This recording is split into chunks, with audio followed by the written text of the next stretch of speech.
যুক্তরাষ্ট্রের প্রেসিডেন্ট নির্বাচনে বেশিরভাগ রাজ্যের ভোট গণনা শেষ। Florida, Texas, Indiana, Oklahoma, Kentucky, Tennessee, West Virginia সহ ২২ রাজ্যে রিপাবলিকান প্রার্থী ডোনাল্ড ট্রাম্পের জয়ের পূর্বাভাস দিচ্ছে বুথ ফেরত জরিপ। ট্রাম্প এগিয়ে ২১৩ ইলেকটোরাল ভোটে। এরই মধ্যে হোয়াইট হাউসে বক্তব্য দিয়েছেন ট্রাম্প। এ সময় কোনো প্রমাণ ছাড়াই নির্বাচনে কারচুপির অভিযোগ তুলেছেন তিনি। চূড়ান্ত ফল ঘোষণার আগেই জয় নিশ্চিতের আশাবাদও ব্যক্ত করেন তিনি। এদিকে ২৩৮ ইলেকটোরাল ভোটে এগিয়ে আছেন বাইডেন। বুথ ফেরত জরিপে গুরুত্বপূর্ণ রাজ্য ক্যালিফোর্নিয়া সহ ২০টি রাজ্যে জয়ের পথে তিনি। উইলমিংটনে দেয়া ভাষণে বিপুল সমর্থনের জন্য ভোটারদের ধন্যবাদ জানান বাইডেন। জয় নিশ্চিতে দুই প্রার্থীর প্রয়োজন ২৭০ ইলেকটোরাল ভোট।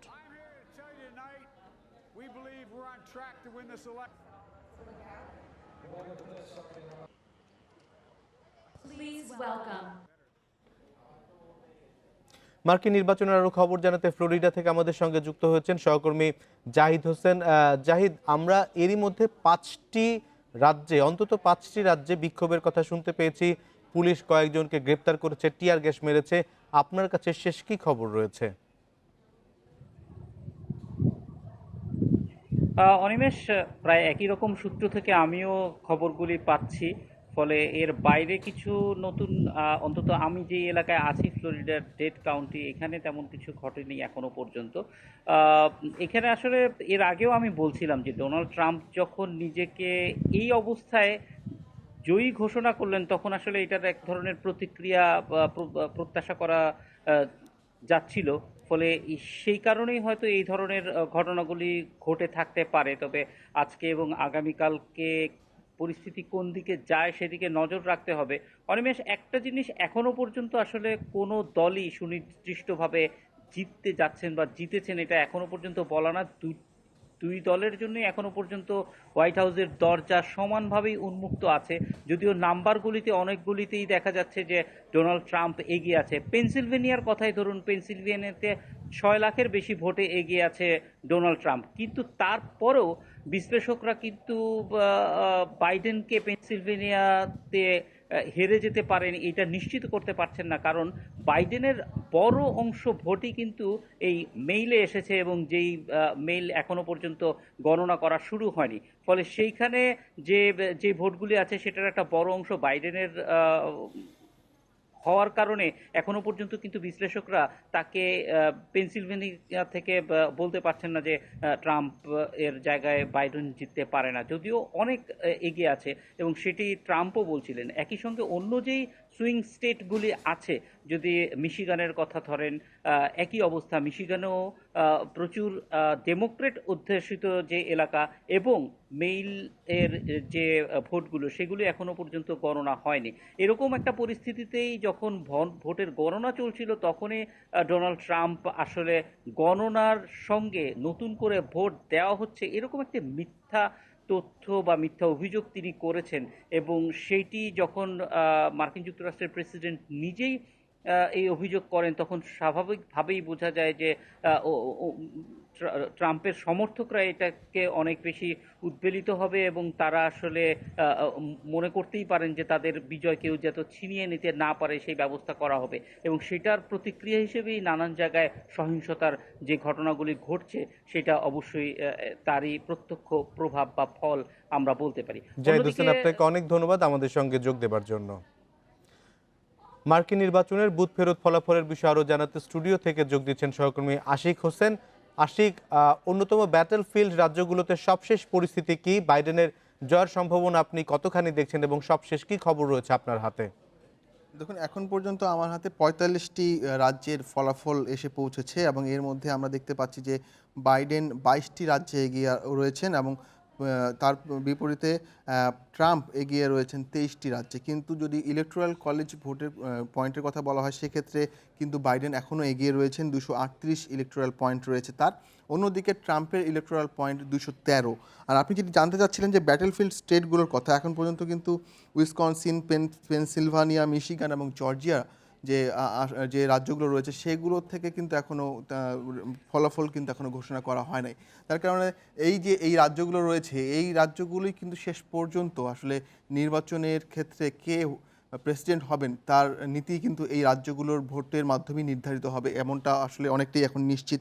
এবং এই রাজ্যগুলোতে কিন্তু এখনও পর্যন্ত ভোট গণনা চলছে এবং যেমনটি সহকর্মী জাহিদ হোসেন বলছিলেন যে এই রাজ্যগুলোতে কিন্তু উল্লেখযোগ্য সংখ্যক ভোট আমরা দেখেছি যে পোস্টাল ভোট বা আগাম ভোট পড়েছে।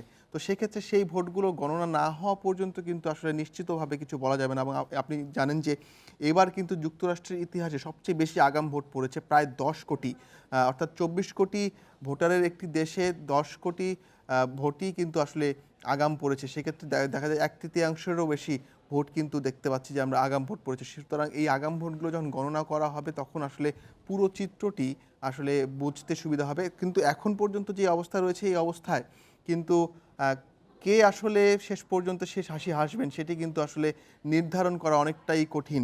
কারণ এখন পর্যন্ত এখনও কিন্তু যে কোনো মুহূর্তে পাশা উল্টে যেতে পারে এবং যে কেউ আসলে এই অবস্থান থেকে আসলে প্রেসিডেন্ট নির্বাচিত হতে পারেন।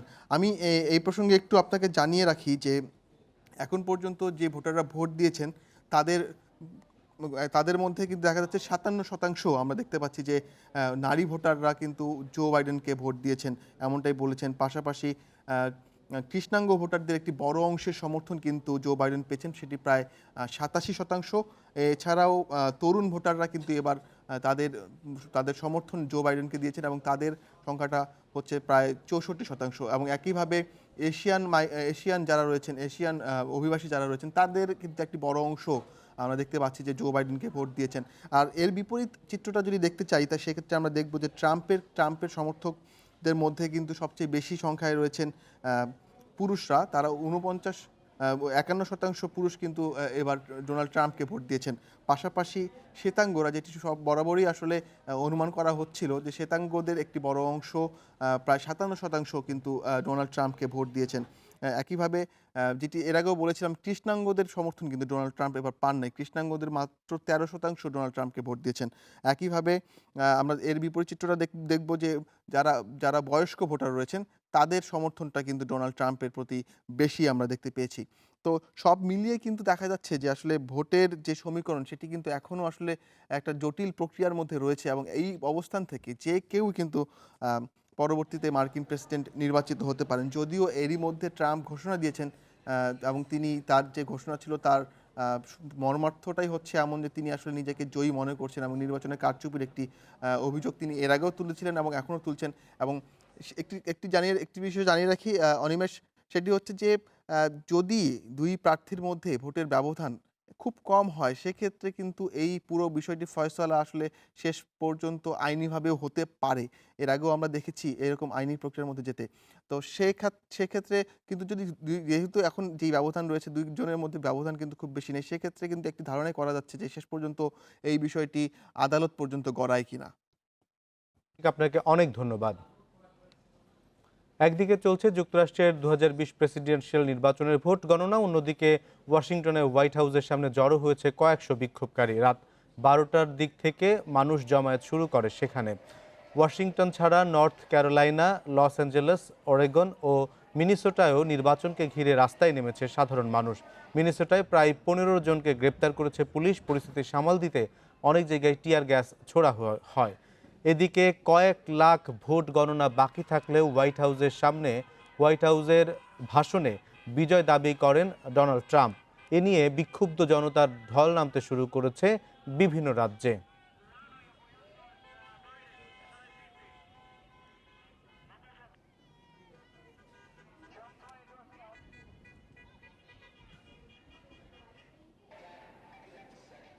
এবার মার্কিন নির্বাচন নিয়ে কথা বলতে আমাদের সঙ্গে যুক্ত হচ্ছেন সাবেক রাষ্ট্রদূত রাশিদ চৌধুরী।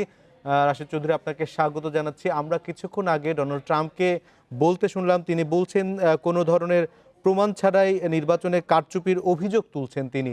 এই অভিযোগের কোইন্সিডেন্স কি হতে পারে? মার্কিন যুক্তরাষ্ট্রের, আমি তো স্টুডেন্ট অফ পলিটিক্যাল সায়েন্স, তাদের কনস্টিটিউশন চেক ব্যালেন্স আছে।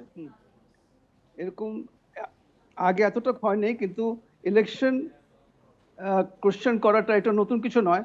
কিন্তু আমার পুরো বিশ্বাস যে গণতান্ত্রিক দেশের আমেরিকান জনগণ আপনারা দেখেছেন যে যে যে হারে তারা ভোট দিয়েছে এবং যেভাবে তারা এই প্যান্ডামিকে the largest turn out in the history of America, তারা they will sort out the problem.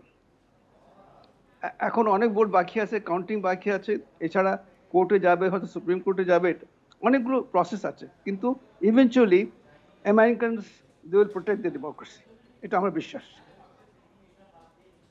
যে আপনার কাছে আরেকটি বিষয় জানতে চাই যে এই নির্বাচনের ফলাফল যাই হোক, যদি ট্রাম্প থেকে যান অথবা জো বাইডেন যদি আসেন, তাতে বাংলাদেশের সঙ্গে মার্কিন যুক্তরাষ্ট্রের সম্পর্কের কোনো ধরনের উন্নতি বা অবনতি হবে কিনা? বাংলাদেশের সঙ্গে আমাদের বিশ্বাস যে মার্কিন যুক্তরাষ্ট্রের সম্পর্ক যা যে বন্ধুত্ব সম্পর্ক থাকবে, আরও শক্তিশালী হবে। এবং আমাদের যে প্রত্যাশা, আমাদের জনগণের প্রত্যাশা যে এই কোভিড সময় এবং পোস্ট কোভিডে এই যে বড় একটা চ্যালেঞ্জ আসছে, তো সাংঘাতিক অর্থনৈতিক একটা চ্যালেঞ্জ, এবং সারা পৃথিবীতে খালি ডেভেলপিং কান্ট্রি না, মার্কিন যুক্তরাষ্ট্রে, ইউরোপে লোকের চাকরি নাই, অনেক সমস্যা। তো আমরা যেটা প্রত্যাশা করি সেটা হচ্ছে যে মার্কিন যুক্তরাষ্ট্র যেই লিডার হোক না কেন, প্রেসিডেন্ট হোক, সে একটা ইনিশিয়েটিভ নেবে for global piece and stability. কারণ অনেক সমস্যা, অনেক জায়গায় আমরা দেখছি সংঘর্ষ হচ্ছে, চায়না, ইন্ডিয়া, অন্য অন্য জায়গায়, পাকিস্তানে আর মিডল ইস্টে, এইসব জায়গায় মার্কিন যুক্তরাষ্ট্র একটা ইনিশিয়েটিভ নেবে, ইরানের সঙ্গে ইনিশিয়েটিভ নেবে, অন্য অন্য দেশের সঙ্গে, যাতে আমরা একটা শান্তিপূর্ণ গ্লোবাল অর্ডার এই সময় খুবই প্রয়োজন। কোনো রকমের মিলিটারি কনফ্লিক্টে নিশ্চয়ই যাবে না অথবা এনকারেজ করবে না, কারণ এই সময়টা এত বড় চ্যালেঞ্জ। দেখেন আমেরিকাতে, যুক্তরাষ্ট্রের দেখেন কী অবস্থা, ইকোনমিক অবস্থা, চাকরি বাকরি নাই, সবাই একই।